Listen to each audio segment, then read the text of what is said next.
어느덧 결산의 시간이 다가오고 있는데, 우리 사람은 시작이 있으면 반드시 결산하는 때가 있겠죠. 우리 모든 인생의 결산은 하나님 앞에서 하게 될 텐데, 우리도 사도 바울의 고백처럼 나의 달려갈 길을 다가고 믿음을 지켰으니 이후로는 하나님께서 생명의 면류관을 되게 주리라는 이런 고백을 담대히 하며 살아갈 수 있는 그런 오늘 하루가 되었으면 좋겠습니다. 오늘은 두 번째 인구조사에 관한 이야기입니다. 그러니까 어떻게 보면 이스라엘 백성들이 가나안 땅 이제 동편을 점령을 했고 요단강을 건너 본 가나안 땅을 들어가기 전에 마지막 결산하는 모습이라고 볼 수 있겠습니다. 그러니까 이스라엘 백성들이 애굽에서 나와서 광야 생활 40년에 대한 결산인 것이죠. 놀라운 점이 두 가지가 발견되는데요. 오늘 이 말씀을 읽으면서 이스라엘에게 발견되는 놀라운 점 두 가지 중에 첫 번째는 뭐냐면, 이스라엘이 이 광야의 혹독한 환경에서도 40년을 돌아다녔지만 인구는 별로 줄지 않았다는 것. 참 놀랍죠. 제가 얼핏 생각하기에는 우리가 새벽 기도의 그 민수기를 읽으면서 물론 기적적인 이야기도 많이 있었지만 죽는 이야기가 참 많지 않았습니까? 그래서 우리가 그 하나님이 뭐 정확히 기억은 안 나지만 몇 장인지 안 나지만 하도 죽는 자가 많으니까 약식 시체를 만졌을 때 부정하게 됐을 때 정결케 되는 약식 그 깨끗게 되는 물을 제조하는 법도 만들어 주시지 않았어요. 그래서 얼핏 생각하기에는 많이 인구가 줄었겠구나 이렇게 생각했는데 오늘 이 말씀에 보면 거의 60만이 넘는, 그러니까 출애굽에서 나올 때랑 지금이랑 거의 차이가 별로 없는 것을 보게 됩니다. 이스라엘이 불시험을 통과했고 먹을 것 마실 것도 없고 또 광야는 불뱀과 전갈과 뭐 얼마나 위험스러운 요소들이 많아요. 그런데도 40년 동안이 이게 몇 사람이 아니라 60만 명이 그렇게 다니면서 이렇게 살아남았다는 것은, 인구가 별로 줄지 않고 남았다는 것은 그 자체로 믿음의 승리라는 겁니다. 그 자체로. 그 믿음이면 세상 어디 가서도 살아남을 수 있다는 이 믿음을 오늘 우리에게 보여주는 줄 믿습니다. 또한 두 번째 놀라운 점이 뭐냐면, 이스라엘이 이 40년 동안 세대 교체가 완전히 이루어집니다. 사도 바울이 이런 말씀을 하고 있지 않습니까? 물 주는 이가 있고 심는 이가 있고 물 주는 이가 있고 거두는 자가 있다는 거죠. 오늘 우리는 우리가 어떤 위치에 서게 될지 몰라요. 이 봉담선한 목자교회가 심는 교회가 될 것인지, 지금 우리 세대가 심는 세대가 될 것인지, 아니면 심주고 물 주며 조금이라도 열매를 거두는 세대가 될 것인지, 아니면 우리는 열심히 심고 가꾸고 우리 이후의 세대가 거두게 될 것인지 우리는 몰라요. 그러나 잘하게 하시는 이는 하나님이시라고 했으니까 결국에는 하나님께서 모든 것을 인도해 주실 것입니다. 그런데 오늘 이스라엘 백성도 그랬다는 거예요. 모세가 이 이스라엘 백성들을 애굽에서 끌고 나오고 하나님의 말씀으로 이 이스라엘 백성들을 이끌며 사실 큰 공을 세웠다고 해서 가나안 땅에 들어갈 수 있는 건 아니었습니다. 이런 걸 보면 하나님이 한 사람이 모든 걸 다 하도록 하시지 않는다는 거예요. 어떤 사람은 애굽에서 이끌어내서 광야 생활을 인도해 주는 사람이 있는가 하면, 그리고 이제 요단강을 건너서 가나안 땅을 정복하는 그 일은 여호수아에게 넘겨지는 것을 볼 수가 있습니다. 그래서 오늘 첫 번째 인구조사 때랑 오늘 두 번째 인구조사 때를 비교해 보면, 첫 번째 인구조사 때 살아남은 사람이 딱 두 사람이 있는데 그 사람이 누구냐면 여호수아와 갈렙입니다. 그러니까 많은 사람이 광야에서 죽었고 또 완전히 세대 교체가 되어서 이제 이스라엘은 새 이스라엘이 되었다는 거죠. 우리 외람 때지만 한번 같이 해볼까요? 새 이스라엘. 예, 새 이스라엘이 되었다는 것. 이것이 굉장히 중요한 의미를 담고 있습니다. 출애굽 2세대는 아버지 세대 때 일어났던 그 기적들을 못 봤습니다. 막 바로의 왕 앞에서 나일강이 피로 변하고 개구리 기적, 이 기적, 흑암의 기적 등등의 우박의 기적, 이런 기적들을 못 봤고 홍해가 갈라지는 것도 못 봤고 마라의 이런 사건도 못 봤을 것입니다. 그러나 광야에서 믿음으로 연단된 세대라는 거예요. 이 세대는. 그러니까 요단강을 그들은 믿음으로 건넜고 또 그 믿음으로 가나안 땅을 정복했습니다. 그래서 오늘 1절 2절을 한번 보겠습니다. 연병 후에 여호와께서 모세와 제사장 아론의 아들 엘르아살에게 말씀하여 이르시되 이스라엘 자손의 온 회중의 총수를 그들의 조상의 가문을 따라 조사하되 이스라엘 중에 20세 이상으로 능히 전쟁에 나갈 만한 모든 자를 계수하라 하시니 연병 후에 그랬습니다. 그러니까 모압 여인들의 유혹에 넘어가서 범죄하고 연병을 통해서 죽은 이스라엘 백성의 수가 24,000명이었습니다. 엄청난 수죠. 24,000명 만약 이렇게 시체를 쫙 나열해 놓는다면 아마 엄청날 것입니다. 그러니까 그 수많은 사람이 죽었습니다. 모세와 이스라엘이 광야에서 연단받은 그럼 이 40년의 의미는 뭘까? 아마 이스라엘 백성들이 이 광야 40년 동안 연단받은 의미의 첫 번째를 꼽으라면 순수함일 것입니다. 욥은 그런 고백했잖아요. 나의 달려갈 길을 오직 그가 아시나니 나를 단련하신 후에는 내가 정금같이 나오리라. 하나님의 말씀은 나를 단련하는 은 도가니와 같다 그랬거든요. 시편에. 이스라엘 백성들이 이렇게 힘들고 혹독한 광야 생활을 40년 겪은 것은 하나님 앞에서 순수해진 것입니다. 그들 안에 있었던 애굽에서 찌들어 있던 이 찌든 때를 벗고 또 온갖 그 무엇으로도 제거할 수 없는 그 죄악에 찌들려 있는 이스라엘 백성들의 그런 옛사람의 모습을 벗고 새롭게 거듭나는 그것의 의미가 있었던 것입니다. 그래서 순수하고 아름다운 이스라엘의 정체성을 발견하는 시간이 광야 생활이었고 그리고 그들이 하나님 앞에서 믿음의 연단을 받는 어떻게 보면 반대로 보면 하나님의 사랑을 많이 체험하는 시간이 광야 시간이었다고 말할 수도 있겠습니다. 우리가 이런 광야 생활을 겪는 이유는 뭐냐면 우리가 믿는 이 믿음이 바른 믿음이라는 것, 우리가 믿고 있는 이 진리가 바른 믿음이라는 것을 확신하는 겁니다. 그리고 하나님은 우리를 사랑한다는 것을 이 광야 생활을 통해 우리가 깨닫게 되는 것이죠. 하나님이 이스라엘이 모압 여인들이 이 거짓 사랑에 빠져서 이 수많은 사람들이 죽고 연병으로 어려움을 겪지 않았습니까? 근데 이 마지막 시험을 이겨냈을 때 이스라엘 백성들의 40년 훈련이 끝이 났다는 것입니다. 그러니까 하나님은 우리가 이제 뭔가 새로운 일을 시작하실 때 큰 시험과 환난과 고비를 넘기게 하십니다.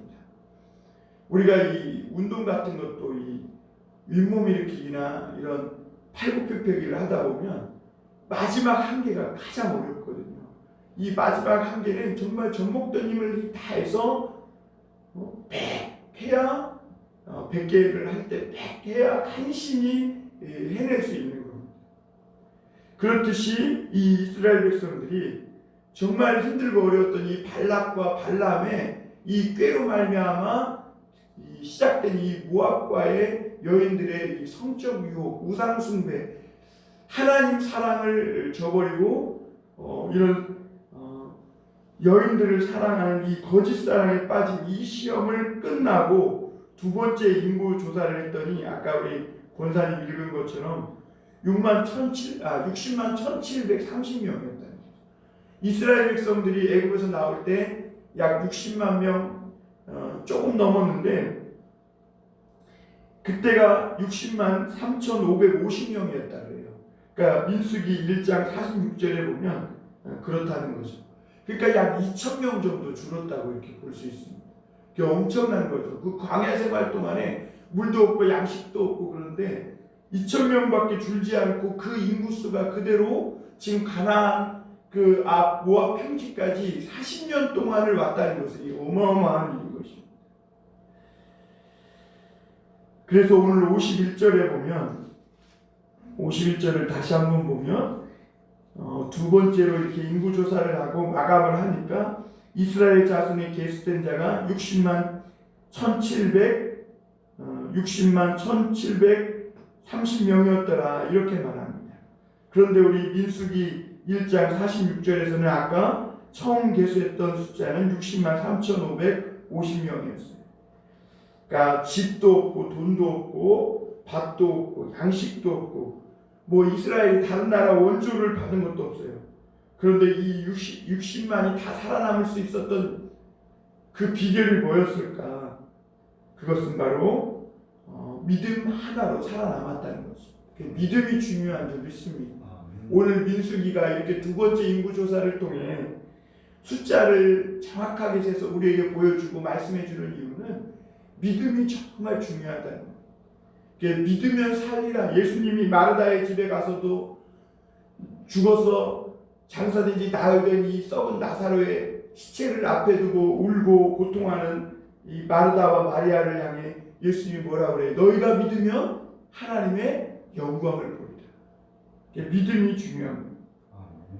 아이를 낳고 기르면서 60만 명이 살아나. 그러니까 우리가 어디 가서 뭐 1년, 2년, 몇 년 있다가 살아남은 그런 이야기들은 종종 듣지 않습니까? 그런데 60만이 광야에서 아무것도 없는 광야에서 자기만 살아남은 것도 아니고 자기가 살아남을 뿐만 아니라 아이를 낳고 기르면서 60만이 살아남았다는 것은 인류 역사상 반복될 수 없는 정말 대기록이요. 이것이야말로 기적 중의 기적이라는 것입니다. 저는 이 말씀을 읽으면서 우리가 이 힘든 이 코로나 시대, 이 시대를 대단한 거 안 해도 뭐 대단한 뭐 변화가 없어도 이 시기를 살아남을 수만 있어도 그것이 기적이지 않겠느냐. 그런데 이 시간을 살아남으려면 무엇이 필요한 거예요? 믿음이 필요한 겁니다. 오늘날 많은 교회들이 어려움을 겪고 지금 다 내려앉고 그러고 있는데 이 시기를 잘 견디는 데 있어서 하나님이 우리에게 요구하시는 것은 믿음과 믿음의 인내인 줄 믿습니다. 도대체 어떤 힘으로 이 이스라엘 백성들이 살아남을 수 있었는가? 오직 하나님의 말씀의 능력이었음을 우리가 민수기 말씀을 통해 볼 수 있는데요. 이 성경이 우리에게 가르쳐주는 것이 그렇죠. 사람이 떡으로만 살 것이 아니요 하나님의 입에서 나오는 말씀으로 살 것이다. 그것을 오늘 민수기는 우리에게 또한 말씀해주고 있는 거예요. 전혀 살 수 없는 환경에서 말씀으로 살았고 이스라엘 백성들은 말씀으로 자녀를 낳았고 또 말씀으로 키웠고 오늘 말씀으로 이제 요단강을 건너려고 준비 중에 있는 것입니다. 그래서 이스라엘 백성들이 이 광야에서 그냥 뺑뺑이만 돈 줄 알고 아무것도 한 것 없고 맨 불순종과 실패만 한 것 같지만 그렇지 않습니다. 이스라엘 백성들이 광야에서 거둔 두 가지 성공이 있는데 첫 번째가 뭐냐면 세상에 아무것도 없어도 하나님의 말씀만 믿으면 살 수 있다는 것입니다. 할렐루야. 이게 중요합니다. 1년, 2년도 아니고 40년을 살 수 있고 자식들을 키워내며 하나님의 말씀만 믿기만 하면 우리가 살아갈 수 있다는 것. 이거를 정말 믿어야 됩니다. 그런데 우리가 현실 속에 있을 때 이 말씀을 믿기가 어렵죠. 사람이 떡으로만 살 것이 아니요 하나님의 입에서 나오는 말씀으로 살 것입니다. 이게 교회당에 앉아서 설교 듣고 편안하게 기도할 때는 아멘이 잘 나오지만 우리가 현장으로 돌아가서 현장에 있을 때는 정말 하나님 말씀과 현실의 그 큰 괴리를 보면서 믿음을 잃기 쉽상인데, 그러나 오늘 성경은 하나님의 말씀만 믿으면 내가 세상에 아무것도 없어도 1년, 2년, 10년이 아니라 40년을 살 수 있다, 이렇게 말씀해 주는 줄 믿습니다. 그리고 또 한 가지는 사람이 하나님을 모시고 사는데 성공하겠다는 겁니다. 이스라엘 백성들이 얼마나 많은 죄를 저지르고 하나님을 거역하고 원망 불평했어요. 그런데 놀라운 사실은 이 광야를 통해서 이스라엘 백성들이 보여준 것이 뭐냐면, 그럼에도 불구하고 이 불순종하고 죄인인 우리 인간이 하나님의 은혜로 하나님을 모시고 살 수 있음을 오늘 우리에게 보여준 줄 믿습니다. 성경은 하나님이 거룩하시고 소멸하는 불이라고 말씀하십니다. 반면 우리 인간은 만물보다 부패하고 썩은 것이 인간의 모습입니다. 그런데 소멸하시는 이 하나님의 불을 축복으로 바꾸는 그 길을, 그 비결을 이 이스라엘 백성들이 광야 생활에서 터득하고 하나님으로부터 배운 줄 믿습니다. 오늘 우리도 그것을 배워야 됩니다. 하나님은 죄인인 우리가 가까이 가면 우리는 완전히 타서 없어질 수밖에 없어요. 그러나 우리가 어떻게 이 하나님의 거룩한 불에 타지 않고 살아남아서 하나님의 그 소멸하시는 불을 축복의 불로 바꿀 수 있느냐, 그 길이 뭐죠? 예수 그리스도이십니다. 나의 온갖 죄와 허물을 덮어주시고 나를 의롭다 하시는 그 예수 그리스도의 오직 그 보혈의 공로, 장대에 높이 달리신 높뱀과 같이 높이 달리시고 들려진 그 예수 그리스도를 믿음으로 바라보는 그 믿음, 그것이 오늘 죄인인 우리가 하나님을 모시고 사는, 그래서 소멸하는 불을 축복의 불로 바꾸는 그런 놀라운 비밀의 길이 될 줄 믿습니다. 오늘도 우리 자신을 보면 안 돼요. 내가 모압 여인에게 넘어졌던 일, 불순종했던 일, 모세에게 자꾸 그런 걸 보면서 아유 나는 믿음이 연약하구나 이렇게 생각할 게 아니라, 그럼에도 불구하고 하나님이 나를 살게 하셔서 오늘 여기까지 오셨구나. 그 하나님의 은혜가 이렇게, 은혜의 층이, 하나님의 이 사랑의 층이 이렇게 두껍구나. 그 무엇으로도 이 층을 깰 수가 없구나.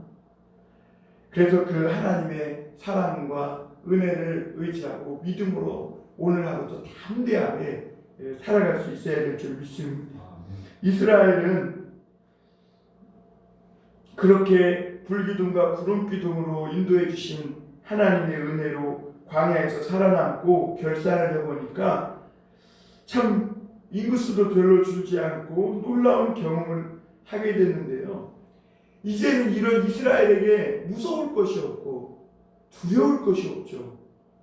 광야를 통과했는데 아무것도 없는 이 광야에서 살아남은 사람들이 뭘 두려워하고 뭘 무서워하겠느냐는 거죠. 이제 가나안 땅 정복은 이제 그들에게는 어떻게 여겨질까요? 전에는 우리는 그들 앞에 메뚜기와 같다.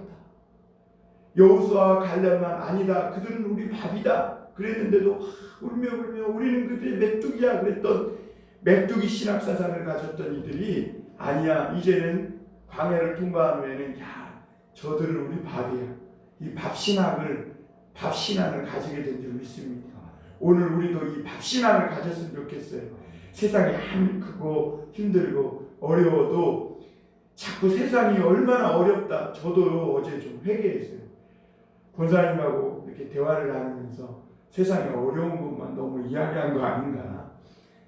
그래서 하나님 앞에 오늘 나와서 회개했어요. 이게 세상을 자꾸 장대한 거인으로 보고 우리를 메뚜기로만 볼 게 아니라 세상이 우리 밥이다. 우리가 어떠한 지금 시련을 통과하고 있는데 자꾸 세상만 높이고 우리는 별거 아닌 것처럼 이렇게 말하는 불신앙의 이 언어 습관을 바꿔야 되겠다 이런 생각이 어제 교제가 끝난 후에 들었어요. 그래서 앞으로는 우리가 밥신앙을 가지고 하나님 앞에 두려움 없이 서는 그런 모습을 가져야 되겠구나 이런 생각을 해보게 됐습니다. 그 출애굽했던 1세대는 광야에서 다 죽고 여호수아 갈렙만이 이 새 이스라엘에 포함된 것이 이게 중요합니다. 누가 포함된 거예요? 믿음을 가졌던 여호수아와 갈렙만이 포함된 거예요. 하나님의 말씀이 오늘 얼마나 무섭게 이루어지고 있는지를 말씀해 주고 있는데 오늘 65절만 한번 다시 같이 읽어보겠습니다. 시작. 이는 여호와께서 그들에게 대하여 말씀하시기를 그들이 반드시 광야에서 죽으리라 하셨습니다. 이러므로 여분네의 아들 갈렙과 눈의 아들 여호수아 외에는 한 사람도 남지 아니하리라. 그러니까 하나님의 말씀이 얼마나 정확하게 이루어집니다. 그들은 생각하기에 자기네 생각대로 여기서는 다 죽고 못 들어갈 거다. 아무도 갈 사람이 없을 거다. 이렇게 생각했을지 모르고 또 반대로 우리는 여기서 조금만 힘내면 자기들의 노력으로 다 들어갈 수 있을 거야. 이렇게 생각할지 모르겠지만 그러나 하나님의 말씀대로 정확하게 이루어졌음을 보게 됩니다. 그러니까 믿음에 서지 못한 백성들은 가나안 땅에 아무도 들어가지 못한 겁니다. 우리가 이런 말씀을 보면서 내 믿음대로 될지어다 이 말씀이 성립되는 것이죠. 그래서 우리도 입을 크게 열고 하나님 앞에 나아가면 하나님이 그 믿음대로 채워주실 줄 믿습니다. 믿음은 하나님이 하실 수 있다는 것을 믿는 것이고 내 생각대로가 아니라 성경대로 이루어질 것을 믿는 것이 믿음인 줄 믿습니다. 성경대로. 그리고 또 이 두 번째 인구조사를 해보니까 여러 지파의 변화가 있는데요. 이 부분은 좀 길어져서 내일 우리가 말씀을 나누고 또 같이 기도하도록 하겠습니다. 그 인구 이 변화를 이 조사를 한 것 그리고 그 안에 지파들의 인구 변화를 조사하면서 참 재밌는 에피소드들이 몇 가지 있는데 이런 것들을 보면서 오늘도 우리가 정말 믿음으로 살아가고 그래서 나중에 결산할 때 이 믿음의 이 큰 풍성한 수확들이 우리에게 있기를 주님의 이름으로 축원합니다.